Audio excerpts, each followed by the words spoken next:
Hello दोस्तों, आज की वीडियो में बात कर रहा हूँ दोस्तों। खेसारी लाल का न्यू सॉन्ग रिलीज हो गया है दोस्तों। इससे पहले वाला वीडियो में पोस्टर के जरिए आप लोग को बताए थे कि खेसारी लाल का न्यू सॉन्ग होली का बहुत जल्दी आने वाला है, जो कि बहुत कमाल का सॉन्ग है दोस्तों। जो कि वो सॉन्ग रिलीज हो गया है दोस्तों। सॉन्ग का नाम है दोस्तों मांझी के मुँह से, जो कि बहुत कमाल का सॉन्ग है दोस्तों।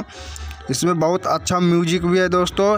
इसमें म्यूजिक डायरेक्टर हैं दोस्तों आर्या शर्मा, जो कि बहुत अच्छा म्यूजिक है। बहुत कमाल का सॉन्ग है दोस्तों, देखना ना भूले दोस्तों।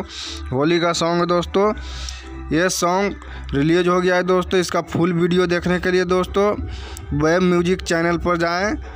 बहुत धमाल मचा रहा है दोस्तों, उस पर जाकर फुल वीडियो देखें। यूट्यूब पर कमाल कर रहा है दोस्तों। बहुत बढ़िया सॉन्ग है दोस्तों। इसमें खेसारी लाल इस सॉन्ग को गाए हैं दोस्तों। बहुत अच्छा खेसारी लाल वीडियो में डांस करते हुए नज़र आएंगे दोस्तों। बहुत कमाल का डांस किया इसमें दोस्तों।